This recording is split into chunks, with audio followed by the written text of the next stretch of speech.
The music industry has a long history of excess, with many legendary performers succumbing to the allure of drugs and partying, but some rock stars managed to cheat death despite their hard-living lifestyles. From Keith Richards to Eric Clapton and Lemmy Kilmister, these icons of rock and roll pushed the limits of human endurance, and yet they lived to tell the tale. In this video, we'll explore the stories of these rock stars who defied the odds and examine how they managed to survive the excesses of the music industry. Number 10, Iggy Pop, The Stooges. Dogface. Iggy, how are you, mate? Listen, welcome to the show. Iggy Pop, the legendary frontman of The Stooges, is known for his wild stage antics, raw energy, and iconic music. But behind the scenes, Iggy was struggling with a deadly addiction to hard drugs, particularly heroin and cocaine. His habit was so severe that many thought it was only a matter of time before he succumbed to an overdose. Throughout the 1970s, Iggy's drug use was rampant. He would often inject heroin and cocaine and even went as far as to spray blood from used needles onto his apartment walls. His addiction took a toll on his physical and mental health, making it difficult for him to perform on stage. Eventually, he was forced to check himself into a mental institution to get clean. But even in rehab, Iggy's friends didn't think he was serious about quitting. In a shocking revelation, David Bowie, a close friend and fellow musician, admitted to smuggling drugs into the hospital for Iggy.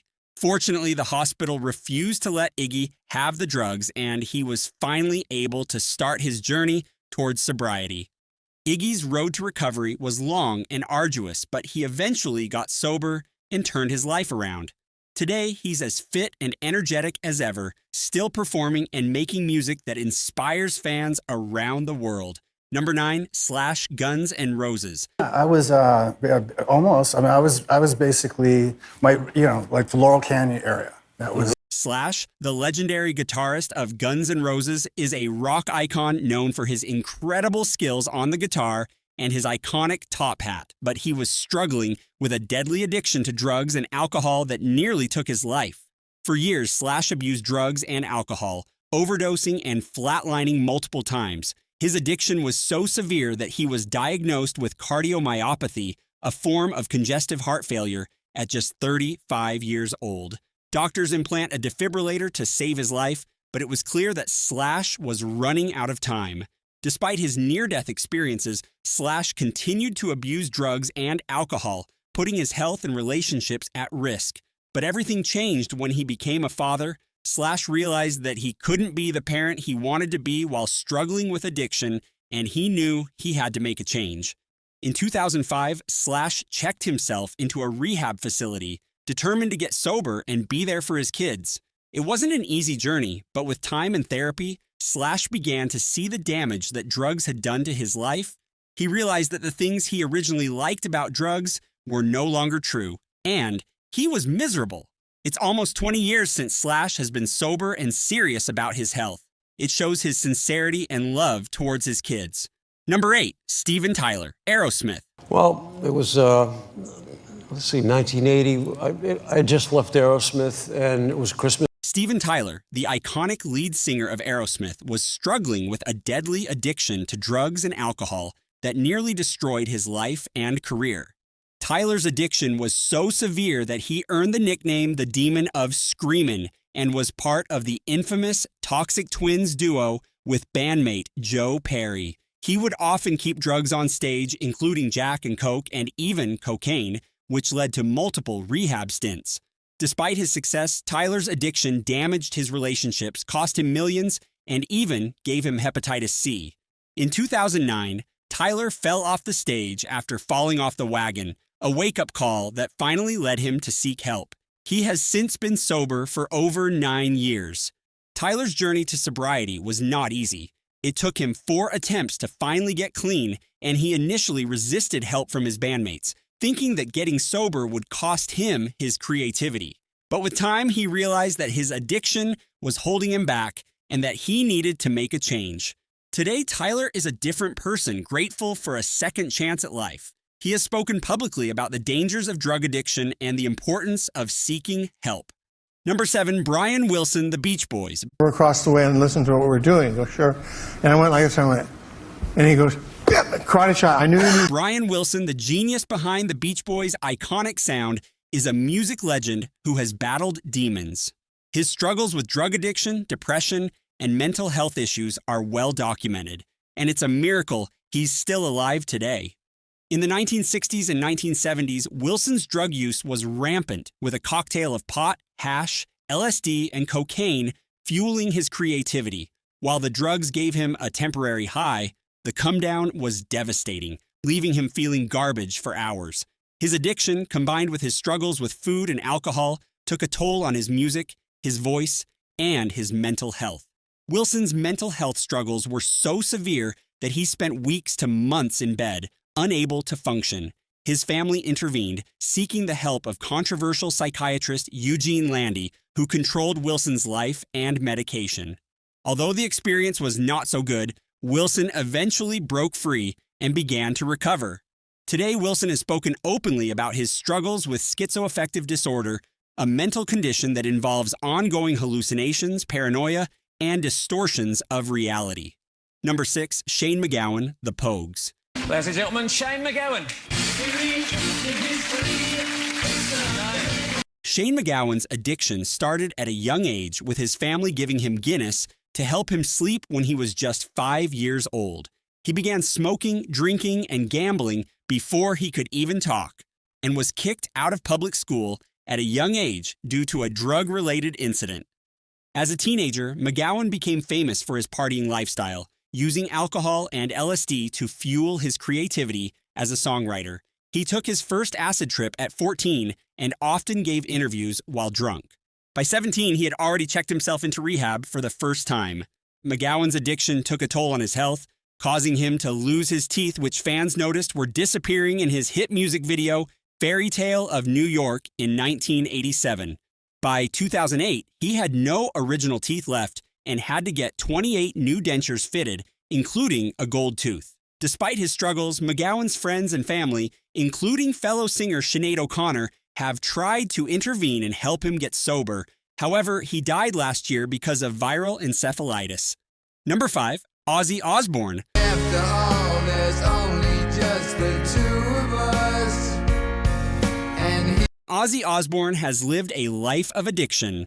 For decades, he mixed booze with every drug imaginable, surviving overdoses, being fired from Black Sabbath, and even pissing on the Alamo while wearing women's clothes. Ozzie's addiction was legendary, with stories of him snorting ants, biting the heads off bats and doves, and taking up to 25 Vicodin pills a day. His immune system was so weakened from drugs and alcohol that he once falsely tested positive for HIV. Despite his reckless lifestyle, Ozzie has somehow managed to survive, and scientists were eager to study his DNA to understand how he has withstood such abuse.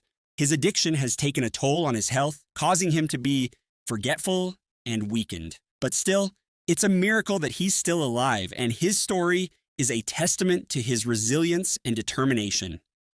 Number 4, Nikki Sixx, Motley Crue. Tommy! Hey! What are you doing? I give up. Nikki Sixx, the iconic bassist of Motley Crue, lived the ultimate rock and roll lifestyle of sex, drugs, and rock and roll, but it was his addiction to heroin that almost cost him his life.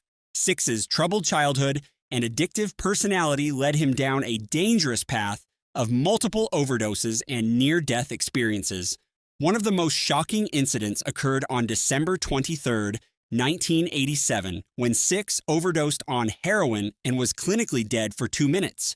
He woke up in an ambulance with 2 syringes sticking out of his chest, where paramedics had injected him with adrenaline to revive him. The news of his death spread like wildfire, but in reality, Sixx woke up in the hospital and was released on his own recognizance. In a bizarre twist, Sixx wandered shirtless into the hospital parking lot, where 2 crying fans found him and gave him a lift home.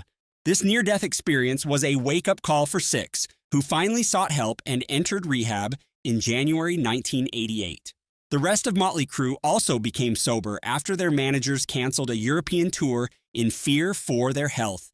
In case you don't know, Sixx's addiction started at a young age when his stepdad introduced him to marijuana and alcohol at just 6 years old. This early exposure to drugs and alcohol set the stage for his later struggles with addiction. Despite his struggles, Sixx has been open about his experiences and has used his platform to raise awareness about the dangers of drug addiction. Number 3, Keith Richards. The greatest guitarist of all time, and I love you, and I think you're... Segovia might disagree. Yeah, but I... Keith Richards, the legendary guitarist of the Rolling Stones, has lived a life that defies explanation. With a history of drug use that would be fatal for most people, Richards has somehow managed to survive and thrive well into his old age. Richards' drug use was notorious, even by rock star standards. He consumed heroin, cocaine, mescaline, LSD, peyote, mandrax, tunal, marijuana, and bourbon, among other substances. It seemed like he was living on borrowed time, always on the edge of oblivion. His behavior was so reckless that it's a wonder he didn't die of an overdose or succumb to the devastating effects of long-term drug abuse. Despite his heroic consumption of drugs, Richards continued to stumble through concerts in a narcotic haze, often sleeping through rehearsals. His endurance was a mystery to everyone around him, and it's a testament to his remarkable constitution that he didn't meet an early demise. Number 2, Eric Clapton.